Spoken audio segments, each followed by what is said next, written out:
उत्तर प्रदेश दिवस के अवसर पर केंद्रीय गृह एवं सहकारिता मंत्री अमित शाह और मुख्यमंत्री योगी आदित्यनाथ ने एक जनपद एक व्यंजन योजना का शुभारंभ किया।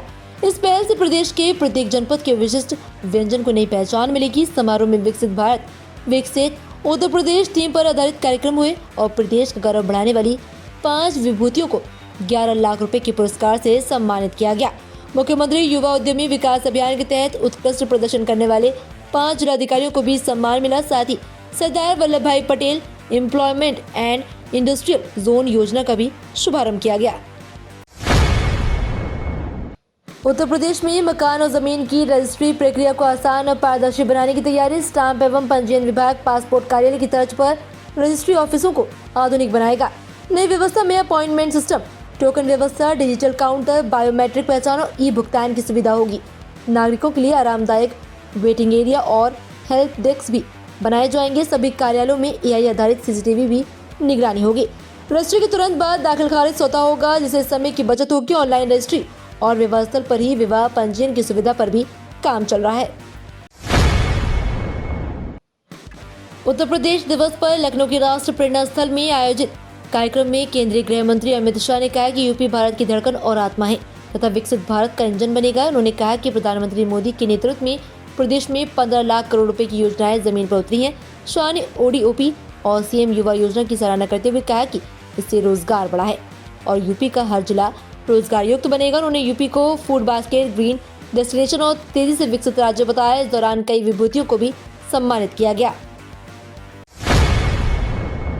प्रदेश सरकार की मुख्यमंत्री अभ्युदय योजना गरीब और मेधावी विद्यार्थियों के लिए वरदान साबित हो रही है। इस योजना के तहत प्रतियोगी परीक्षाओं की निःशुल्क कोचिंग देकर छात्रों का भविष्य संवारा जा रहा है। वाराणसी में कुल 322 छात्र पंजीकृत हैं, जिनमें IIT के 89, नीट के 64 और यूपीएससी के 189 छात्र शामिल हैं।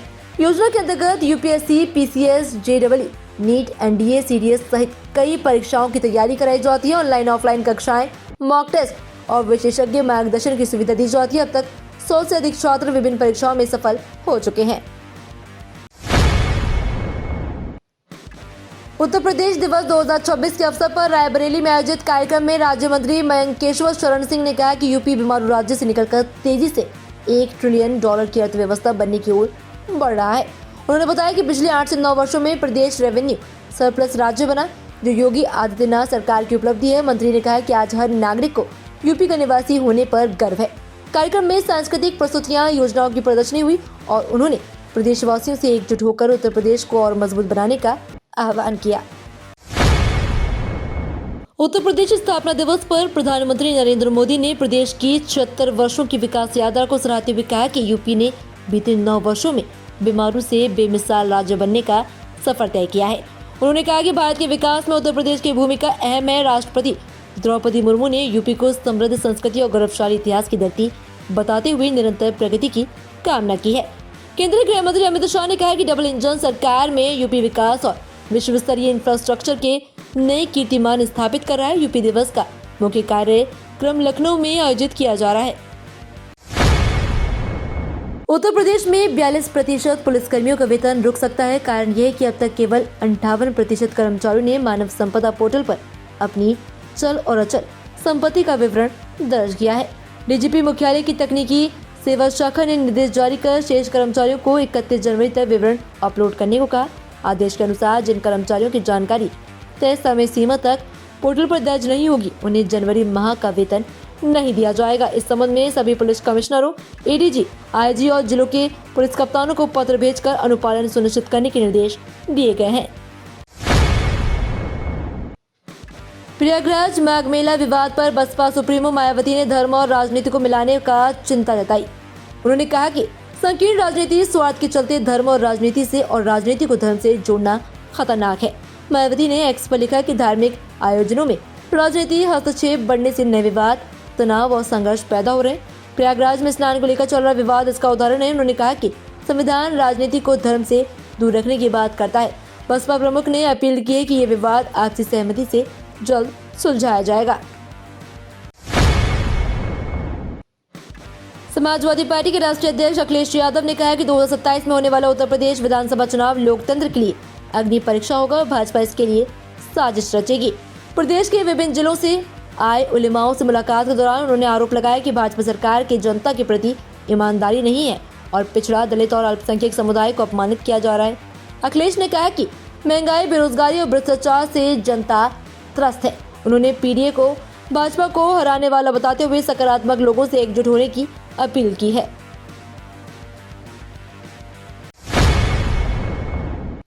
हरिद्वार में गंगा स्नान के दौरान अपर्णा यादव का एक वीडियो सोशल मीडिया पर वायरल हो रहा है। बसंत पंचमी के अवसर पर यूपी सिंचाई विभाग के वीआईपी घाट पहुंची अपर्णा यादव ने जब मीडिया कर्मी से उनके तलाक को लेकर सवाल किया तो वे भड़क गई।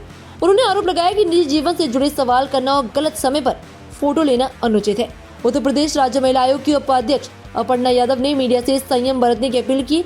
ये घटना उस समय हुई जब वे धार्मिक अनुष्ठान के लिए घाट पर मौजूद थी, जिससे मौके पर कुछ देर के लिए विवाद की स्थिति बन गई। देवरिया सदर विधानसभा सीट पर 2027 के चुनाव को लेकर सपा और भाजपा के बीच सियासी मंथन शुरू हो गया। भाजपा के वर्तमान विधायक शलभ मणि त्रिपाठी ने 2022 में जीत दर्ज की थी और ये सीट पारंपरिक रूप से भाजपा का गढ़ मानी जाती रही है। हालांकि सपा लोकसभा चुनाव 2024 के आंकड़ों से उत्साहित है और दावा करती है कि ये केवल 8,000 वोटों से पीछे रहे थे और साथ ही 88,000 फर्जी या दोहरे मतदाता कटने का हवाला दे रही है। शलभ मणि ब्राह्मण समुदाय से हैं जो क्षत्रिय वोट बैंक भाजपा के पक्ष से मजबूत है। 2027 का चुनाव कड़ी टक्कर के संकेत दे रहा है। गोरखपुर में कार्यक्रम के दौरान पूर्व सांसद और भारतीय कुश्ती संघ के अध्यक्ष ब्रजभूषण शरण सिंह ने कांग्रेस नेता राहुल गांधी पर तीखा हमला बोला। उन्होंने कहा कि चुनाव में राहुल गांधी हिंदू बन जाते हैं, लेकिन चुनाव के बाद हिंदुओं को गाली देते हैं। ब्रजभूषण ने सवाल उठाया कि क्या हिंदुओं को गाली देकर कोई प्रधानमंत्री बन सकता है। उन्होंने स्पष्ट किया कि चुनाव लड़ने को लेकर कोई संशय नहीं है और वे जहां से चाहेंगे वहीं से चुनाव लड़ेंगे। उनकी तीखी टिप्पणी कांग्रेस पर हमला और चुनावी माहौल बनाने के प्रयास के रूप में देखी जा रही है। पूर्व मंत्री और कांग्रेस के वरिष्ठ नेता नसीमुद्दीन सिद्दीकी ने कांग्रेस पार्टी से इस्तीफा दे दिया। उन्होंने अपने इस्तीफे में अपरिहार्य कारणों का हवाला देते हुए सभी पद और सदस्यता छोड़ने की बात कही। इस्तीफे का पत्र उन्होंने सोनिया गांधी, राहुल गांधी, प्रियंका गांधी वाड्रा, मल्लिकार्जुन खड़गे और यूपी कांग्रेस नेतृत्व को भेजा। नसीमुद्दीन सिद्दीकी उत्तर प्रदेश की राजनीति में लंबे समय से सक्रिय रहे और बीएसपी छोड़कर कांग्रेस में शामिल हुए थे। उनके इस्तीफे ने राजनीतिक हलकों में नई चर्चाएं जन्म दे दी है, लेकिन उनके अगले राजनीतिक कदम को लेकर अभी कोई आधिकारिक बयान नहीं आया। योगी सरकार के श्रम और सेवा योजन मंत्री अनिल राजभर ने वाराणसी में महाराजा सुहेलदेव की जयंती समारोह में सुबह सपा अध्यक्ष और मंत्री ओम प्रकाश राजभर पर आपत्तिजनक टिप्पणी की। उनके भाषण से नाराज सुबह सपा समर्थक भड़क उठे और धक्का मुक्की हुई। सुबह सपा जिलाध्यक्ष उमेश राजभर ने अनिल से माफी मांगने और न देने पर एफआईआर दर्ज कराने की चेतावनी दी। घटना के दौरान अनिल के समर्थकों ने सुबह सपा कार्यकर्ताओं को बाहर निकाला। ओपी राजभर और अनिल राजभर दोनों ही यूपी कैबिनेट में हैं और सुबह सपा और भाजपा का गठबंधन होने के बावजूद ये विवाद राजनीतिक हलकों में चर्चा का विषय बन गया है। उत्तर प्रदेश में 25 जनवरी को मौसम साफ रहेगा। पश्चिमी विक्षोभ के सक्रिय रहने का कारण पिछले दिन हल्की बूंदाबांदी हुई थी, जिससे ठंड बढ़ गई है। लखनऊ में बारिश की संभावना नहीं है। अधिकतम 23 डिग्री सेल्सियस और न्यूनतम 8 डिग्री सेल्सियस तापमान रहेगा। नोएडा में अधिकतम 18 डिग्री सेल्सियस, न्यूनतम 6 डिग्री सेल्सियस और गाजियाबाद में अधिकतम 19 डिग्री सेल्सियस और न्यूनतम 6 डिग्री सेल्सियस तक तापमान रहेगा।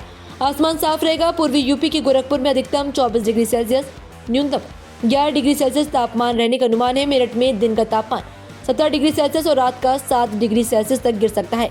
हवा की गति 14 किलोमीटर प्रति घंटा और आर्द्रता 52% तक रहेगी। तो ये थी आज की 15 फटाफट खबरें। अगर आपको वीडियो पसंद आया तो वीडियो को लाइक, शेयर व कमेंट जरूर करें। धन्यवाद।